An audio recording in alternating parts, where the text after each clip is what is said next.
Hey, what's up everyone? This is Giorgio, your friendly neighborhood YouTuber slash podcaster, and I'm back with another wrestling review for you guys, and it's for Wrestlemania 36, Night 1. Yes, you heard it. It's too big for two nights, it's too big for one night, so they gotta do two nights. Oh man, yeah, but this is the season finale of Beyond Wrestling. This is actually going to be, I guess you could say, this is going to be like a two-part episode 15. And I know I forgot to put episode 15 up there, but it is what it is, but still, it's been fun doing this show and everything, and I appreciate those of you who have taken time out of your day or night or morning to listen, and it's just cool to talk about wrestling and just have fun with it. I try not to take it too serious, because at the end of the day, this is just a TV show, just like any other show that we watch. So, we're gonna just have fun with it. And, I'm going to, talk about the future of this show at the end of this pay-per-view, because I know why you all are here, and that is to talk about Wrestlemania. And if you've seen any of my previous pay-per-view reviews in the past, I always do something different, and that is I talk about the main event first, because that's what's fresh in our minds, and if it's really good or really bad, it's best to talk about it first. And so, the main event for WrestleMania 36 Night 1 was the Boneyard Match with The Undertaker and AJ Styles. Now, a lot of us was wondering how in the hell this is going to be entertaining.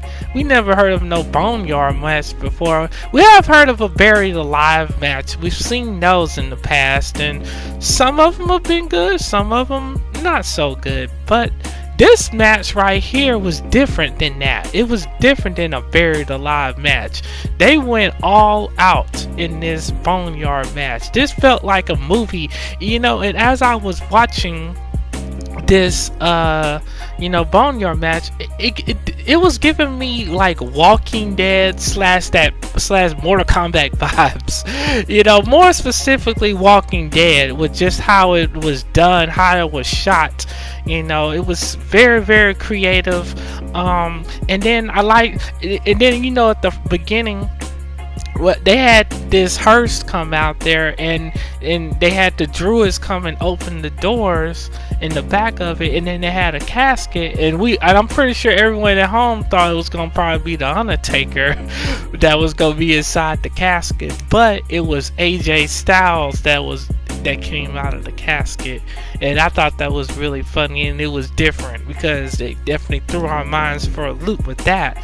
And then we heard this really really badass 80s, or I would say 90s rock. It sounded like late 80s rock type music, and then we heard a motorcycle, and it was The Undertaker, and he was on the motorcycle, and he was pretty much dressed up as the American badass type character.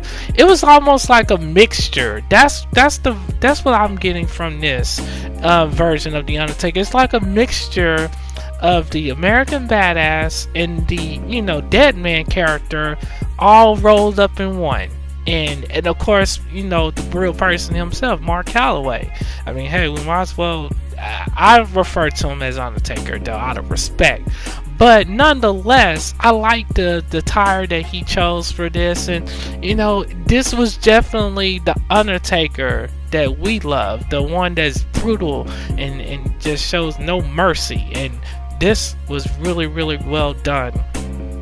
And they started off with the nice little brawl, and they had some little special effects in there. I'm not even gonna lie, they had some really dope special effects in there in terms of visuals, in terms of sound. And I really liked how creative WWE did, and I know some wrestling podcasters have been saying this is going to be one of the most overproduced WWE shows and it turned out to be that way, and that's and that's a good thing, and at least for this particular matchup it was. And I really just like what they did.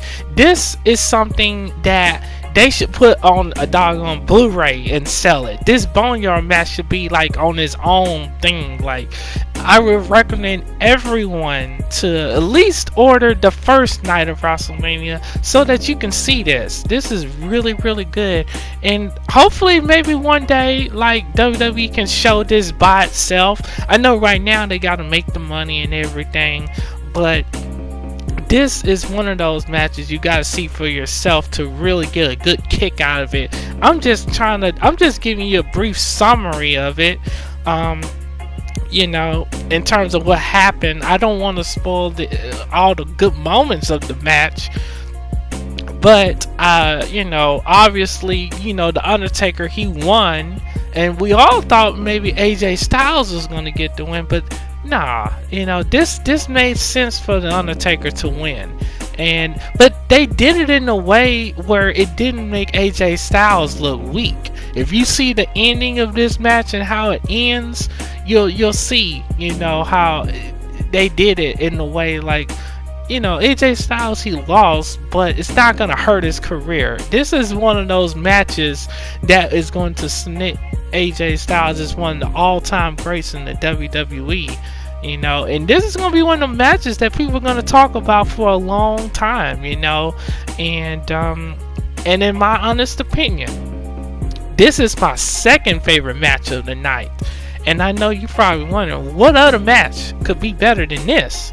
I'm gonna get to that in just a minute, because I'm gonna go back to the beginning of this show, so I can, finish the rest of the review. But this one is definitely my second favorite match of the show. It didn't have anything that I didn't like, and I was just very pleased with it. I had the biggest smile on my face watching this whole thing, and it just shows you that under these crazy situations, and when their back is against the wall, WWE can put on a good show, and I think they did it, at least with this particular matchup. So let's go back and talk about the beginning of this show and the rest of this pay-per-view for night one.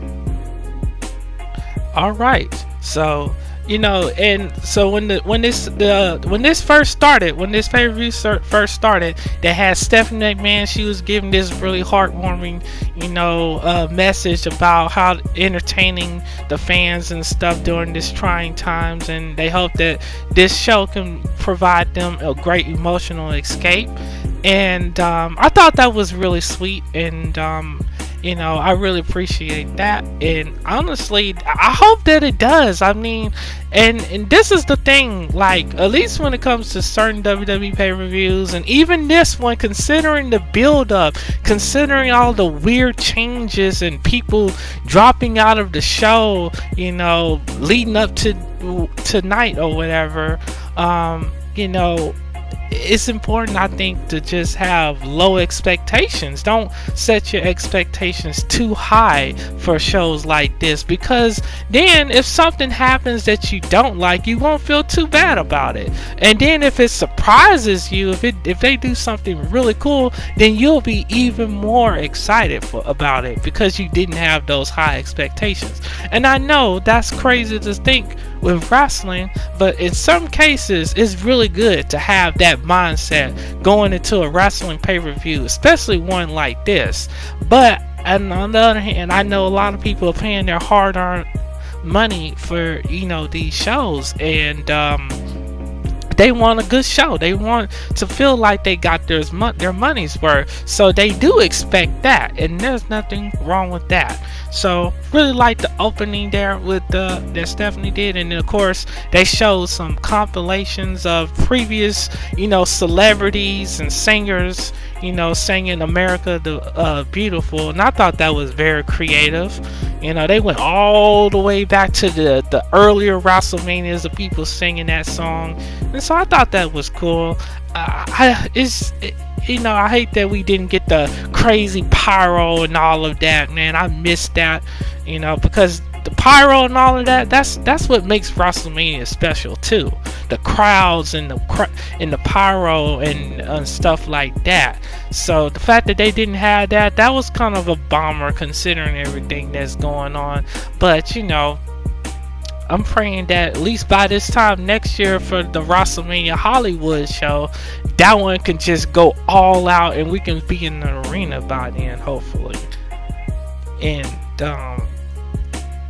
And then, of course, they had Rob Gronkowski open up the show as the host, and then they had Mojo Rawley joining him. And Mojo Rawley, he was pretty he's always rowdy. And Rob Gronkowski, it was just kind of cringy. I'm sorry.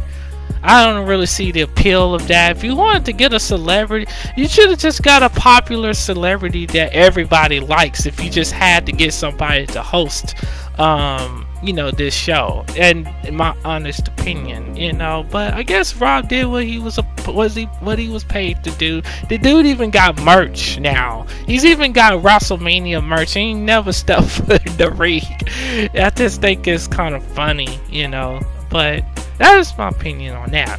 Then they had Michael Cole and JBL on commentary during like the earlier parts of this show for like SmackDown. So I thought that was pretty neat. And then, so the first matchup on this card was the women's tag team titles for for Raw and SmackDown or NXT, because I guess these titles can be defended everywhere. But they had Alexa Bliss and Nikki Cross versus the Kabuki Warriors, and this match was pretty decent. I'm not even going to lie. This match was pretty decent. However, it's obvious that the Kabuki Warriors, Asuka and Kairi Sane, they are clearly the better tag team from a wrestling standpoint. They really are. And their whole antics and stuff that they're doing is pretty entertaining, Sometimes I don't understand it, but when it comes to in-ring work, those two are some of the best in the WWE's women's roster. And I give Alexa Bliss her credit too, because she can work, like I said in my Superstar themed Beyond Wrestling episode that was like a week or two ago. Where I was talking about Alexa Bliss. When in the ring with the right people, she can put on a really good matchup, or at least a decent one, and that showed here. And then of course Nikki Cross, she's really good. But I know a lot of fans are gonna be mad about this because the Kabuki Warriors, they lost their women's tag team titles to Alexa Bliss and Nikki Cross. And if we're being honest, these titles have just lost so much value and relevancy because they're not being defended often against multiple women's tag teams. And that's just the result of booking. It's not the women's fault. So you can't be too mad about it, because it's like these titles aren't even getting the proper love and respect that they deserve, in my honest opinion. But and this is the thing, what I had called of like during the match was the Kabuki Warriors. They did the Road Warriors finish where Hulk would pick up his opponent, and then Road Warrior Animal would come off the top rope with that little clothesline maneuver, and usually that's the end of the match whenever they did that move. So when the Kabuki Warriors did that move on Alexa Bliss and Nikki Cross, that should have been the match. The match should have been over after that, because it's like you just used a legendary finisher that no one never. I don't remember many people kicking out of the Road Warriors finish. So the fact that Nikki Cross and them was able to persevere through that move and still win the match, I didn't think that was cool. That didn't make any sense to me. That was a finish right there. But you all have to wonder. You all have to know that eventually Alexa Bliss is gonna get a belt around her waist with that. But that was it on that. And then they had segment 1, which was Kayla. She was interviewing Sami Zayn. And then of course they had match 2, which was King Corbin versus Elias. They showed the video package of King Corbin attacking Elias on SmackDown, throwing him off that little that guardrail thing that's above the area in the performance center. He had threw Elias off there, and of course Elias showed up on the pay-per-view at the ring, and he hit Baron Corbin, or King Corbin, with the doggone guitar. This match was a filler matchup. Of course, Elias, he won with a roll-up pin. And so it was what it was. This was the match where you go and refill your drink, your beer, your whiskey, or whatever you drank it. And, and that's what this match was. It was just a break match. And so, of course, we got match number 3, which is Becky Lynch versus Shayna Baszler. And it's odd because this match was the 3rd match on the card. You would think this matchup would have been a little bit hot, a little bit, down the card, a little bit, towards the end of the show, but it wasn't. And I can understand why, and I'm gonna get to that in just one second. They had Becky Lynch arrive to the arena in her little custom 18-wheeler, which is really badass. I really like that. And then of course Shayna Baszler came out first, and then Becky came out. And this the thing about this matchup is it started off in a hard-hitting way, but then as it went on, it just kind of lost quality for me. The match was okay. It wasn't anything to go home bragging about. And honestly, this matchup, the Elias and King Corbin matchup, and even parts of the Seth Rollins matchup, which I'm going to talk about in a minute, they felt like Raw matches. They felt like house show matches that you would see if you went to a WWE live event. And I just don't feel like in this Shayna Baszler and the Shayna Baszler and Becky Lynch matchup, that I don't feel like they went all out as what we was thinking it was gonna be. They had some bright moments in the matchup too. Shayna Baszler hit this crazy knee strike, then she swanged Becky Lynch head into the announcer's table, and of course Becky was able to get some cool offense in, and she was able to counter Shayna Baszler's finisher, that little sleeper hold type, guillotine type hold move. She was able to counter it with a pin, this kind of odd pin fall, and that's how Becky Lynch was able to retain the title. The finish could have been a little bit, I guess the finish made sense considering Shayna Baszler uses a submission hold as her finisher, so it made sense in a way, I guess. But the match could have been a little bit better. I would have liked to seen more action and stuff from Becky in certain parts of the match, but like I said, it was okay. And I'm pretty sure that if they face each other again, it'll probably be a better match. I don't know what happened with it, but that's just my honest thoughts on it.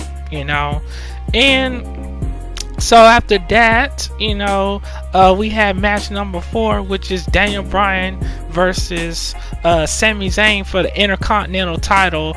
And Sami Zayn, he started off the match in a very cowardly heel way, trying to stay out the ring as long as he can without getting counted out. Daniel Bryan was chasing him around the ring and everything. They finally got into the match, and of course Sami Zayn, he got what was coming to him, but of course he had Shinsuke Nakamura and Cesaro out there, and they was helping him in any way that they can. And of course Daniel Bryan, he had Drew Gulak, who's really great technical wrestler, especially in the cruiserweight division. And he was able to fight off Shinsuke Nakamura and Cesaro briefly, but then they came back into the match and attacked him.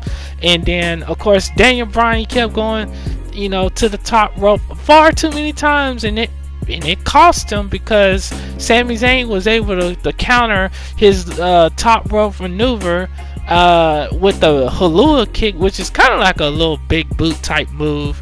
And that's how Sami Zayn was able to retain the title. And I know a lot of people at home was thinking, what?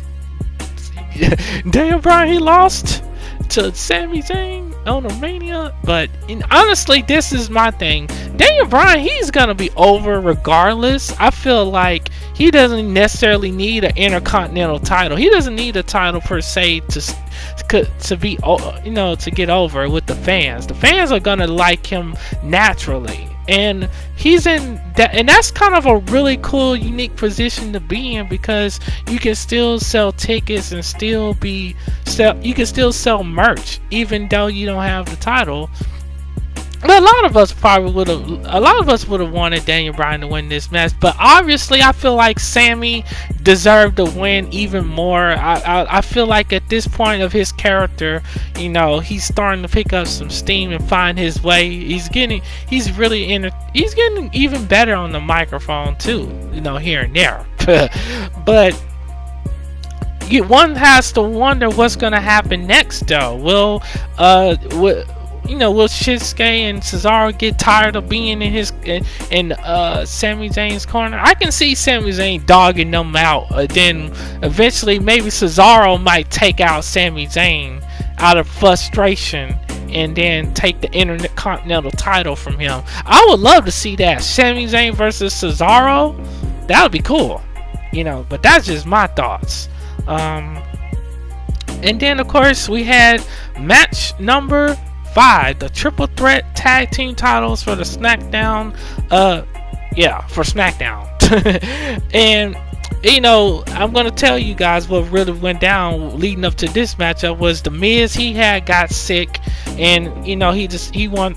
So he went home and everything or that's what they say. And who knows? The Miz, he has a family, so obviously you gotta respect the fact that he's willing to, take missing out on WrestleMania to be with his family, and one has to know that was not an easy decision on his part, but I respect him for it. And of course, so what happened was they ended up having one person from each tag team just in just a one person thing, and it was a triple threat match. So it was John Morrison versus Kofi Kingston and one of the Uso brothers, and I think that was Jimmy Uso that was in there. And in my honest opinion, this was my match of the night, hands down, from start of bell to the end. They went all out in this matchup, man. They killed it. John Morrison obviously was the MVP. Like, this dude, he can do anything. His athleticism, it exceeds anything that we've probably seen in the WWE in a good while, besides maybe Kofi on the SmackDown brand. But man, this dude, he went all out, and he was doing some really cool moves. And one of my favorite moves that he did was this. It's a different version of the Starship Front Pain, which is like a corkscrew moonsault type move or whatever, or like a corkscrew splash or something. But he did it on the ladder on top of Jimmy Uso, and that was something else, man. That was really dope. You guys gotta go and watch this matchup right here. And I like this spot where Morrison, he walked the ropes and did this Spanish Fly move on Kofi Kingston, and they all did an amazing job in this matchup. This one is definitely on my, like I said, on the list of matches you should check out right away. And of course, John Morrison, he ended up winning because they had this moment where they were fighting. They had 3 ladders and they was fighting on top of it. And Kofi and Jimmy Uso, they both grabbed the belts, but then they threw Morrison off on top of a ladder. But Morrison, he had the tag team titles, or at least he had one of them, and so he ended up winning, because the goal of this is to grab the titles, not the little golden thing, So that made sense. But obviously they're gonna do a rematch because it's only fair to have the other tag team partners involved. So that would probably happen at SummerSlam, because I feel like WWE should just take some time off after this, once WrestleMania is done, and go on to the next thing, you know. And then they had match number 6, you know, which was it was Kevin Owens versus Seth Rollins. Now this match, it didn't start off in the most entertaining way for me, you know. Seth Rollins, he won that first initial matchup with a DQ finish by hitting Kevin Owens with the ring bell, and then Kevin Owens called out Seth Rollins for cheating and called him a bitch or whatever. It did, so he dared Seth Rollins to start the match over, and so they ended up doing that. And this version of this part of the match was a whole lot better, you know, and it picked up, you know, and of course the big defining moment of this matchup was Kevin Owens walking the WrestleMania logo and jumping off of it and hitting an elbow drop on Seth Rollins through the table. And honestly, that looked like something Shane McMahon would do. I wonder if Shane McMahon gave Kevin Owens that idea. But yeah, Kevin Owens, he won the matchup with a Stone Cold Stunner, and he beat Seth Rollins. And so that match, it turned out to get a little bit better towards the end, and that's fine, you know. And I guess it was all a part of the story with the DQ finish at first, you know, very clever. And so after that, you know, they had this R-Truth 24/7 title, you know, segment, which was pretty funny. Mojo Rawley ended up getting the title. He pinned R-Truth because Rob Gronkowski helped him, and Rob Gronkowski tried to go for the win, but of course Mojo pushed him out the way so Mojo could get it. It was one of those. It was okay. It wasn't anything to brag about, to be honest. It was just a filler segment. That's all it was. It was just a filler segment for the show. I like R-Truth though. He's very entertaining, obviously. And of course, we got to talk about the Goldberg versus Braun Strowman for the Universal title.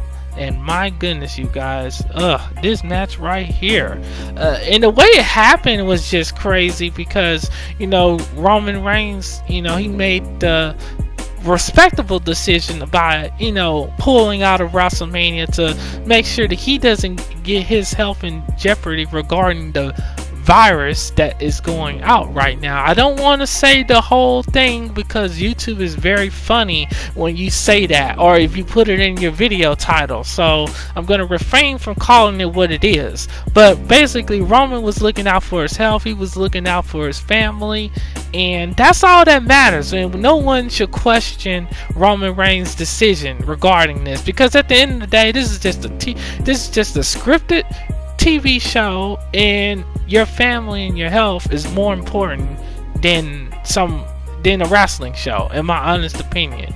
You know, these wrestlers' health in general is more important than our entertainment right now. If it was me, I wouldn't even have the show. I would have the wrestlers at home with their families, making sure that they are safe and that they don't catch anything. But that's just me thinking, like, from a compassionate point of view.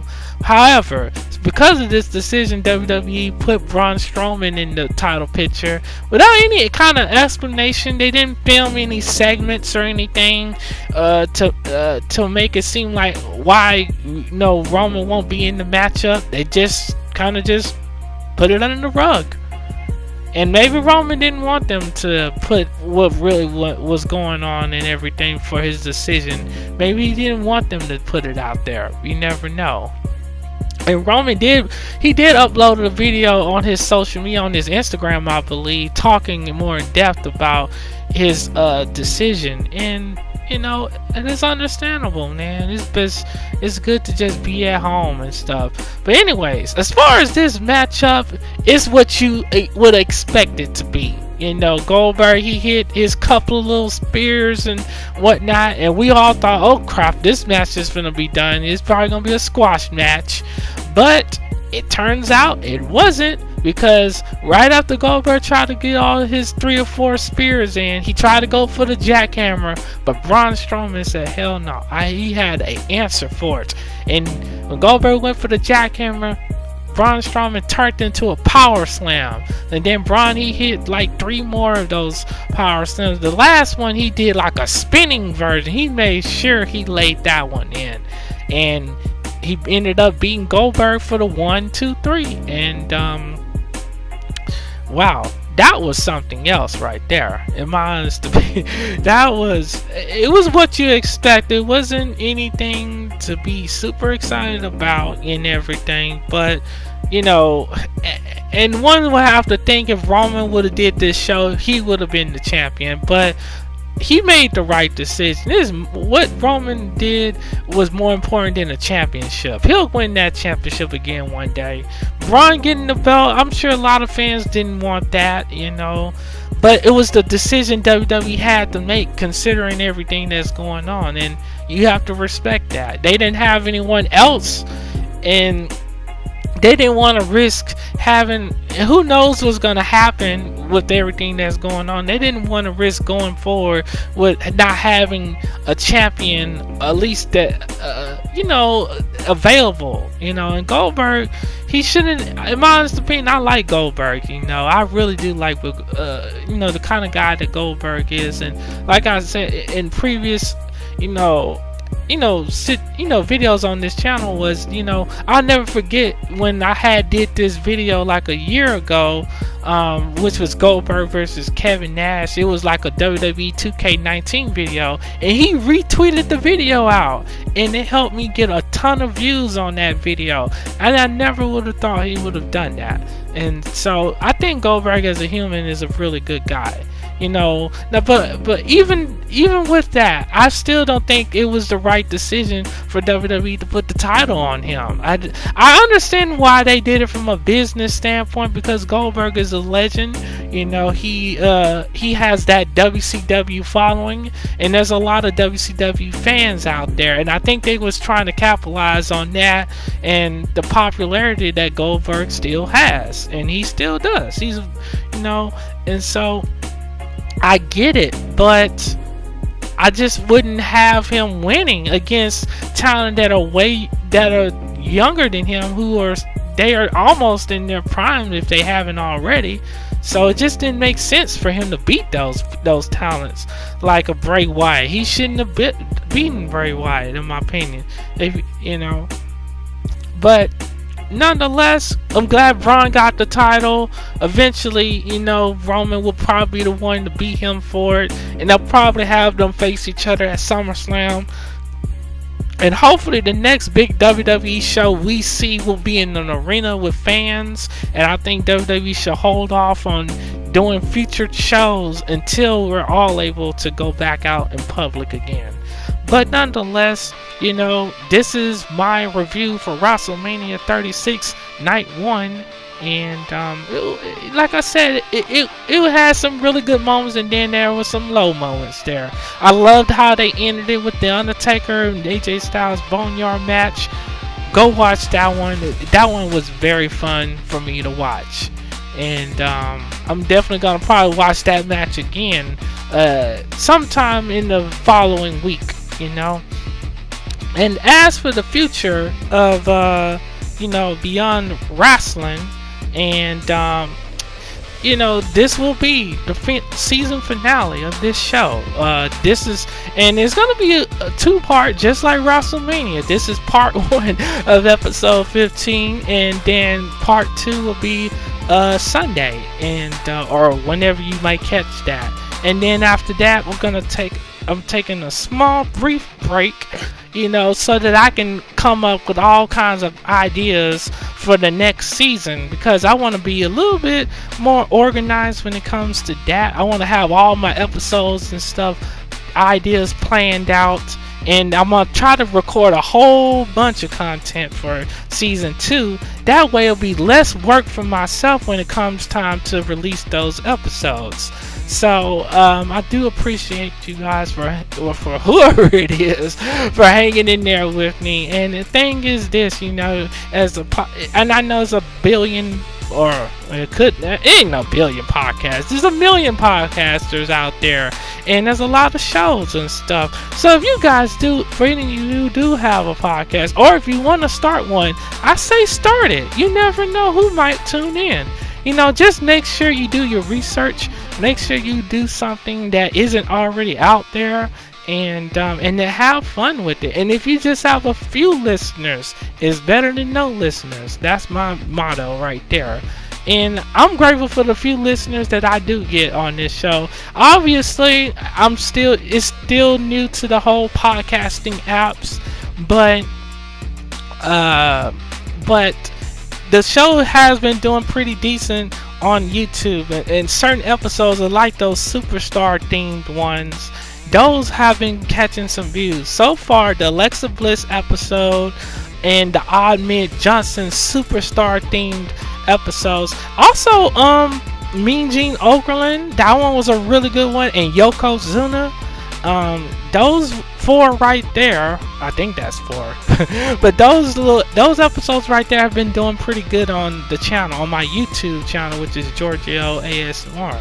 So I'm very grateful for any views that I do get on that, and I think some bigger and better things are gonna go down for this show. And make sure you all check out the merch. Make sure you email your suggestions and ideas, or if you want a shout out, and you can email them to me at the Beyond Wrestling Podcast email, which will be in the description of whatever platform you hear this on. But nonetheless, this is GEORGIO, your friendly neighborhood YouTuber / podcaster. Thank you for tuning in, and I will catch you for part 2 of Wrestlemania review and the future of this show. Anyways, be blessed and look out for each other.